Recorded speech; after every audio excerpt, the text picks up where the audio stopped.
ચીખલી તાલુકાના સાદકપોર ગામે બાઇક પર ઘરે જઈ રહેલા પિતા પુત્ર પર દીપડાએ હુમલો કર્યો હતો.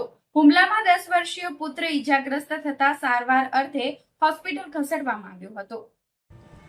બુધવારના રોજ રાત્રિના 8 વાગ્યાના અરસામાં સાદકપોર ગામના ભવાની ફળિયામાં રહેતા 10 વર્ષીય રોહન હિરેનભાઈ રાઠોડ તેના પિતા સાથે બાઇક પર ઘરે જઈ રહ્યા હતા.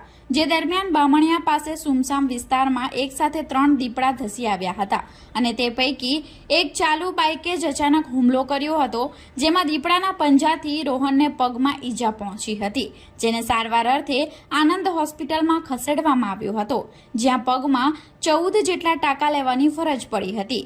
દીપડા અચાનક હુમલાથી પિતા પુત્ર ભયભીત થઈ ગયા હતા. જોકે બાઇક પરથી કાબુ ન ગુમાવતા બંનેનો આબાદ બચાવ થયો હતો.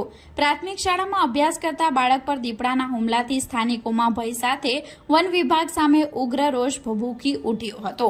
નોંધનીય છે કે 2 વર્ષ પૂર્વે સાદકપોર ગામમાં દીપડાના હુમલાથી એક મહિલાનું મોત થયું હતું. તે પછી પણ આ વિસ્તારમાં ગંભીરતા ન દાખવતા વન વિભાગ સામે અનેક સવાલો ઊભા થયા છે. સાદકપોરના બામણિયા ફળિયાના લોકો દ્વારા દીપડા અંગે છેલ્લા 4 દિવસથી વન વિભાગમાં રજૂઆત કરવામાં આવી રહી હતી. આમ છતાં વન વિભાગ દ્વારા ગંભીરતા ન દાખવી પાંજરું ગોઠવવામાં આવ્યું ન હતું, જેને લઈ આજે માસૂમે ભોગવવાનો વારો આવ્યો છે. મારું નામ હિરલ વિજયભાઈ રાઠોડ, સાદકપોર ગામઠળ ભવાની ફળિયા રહેવાસી.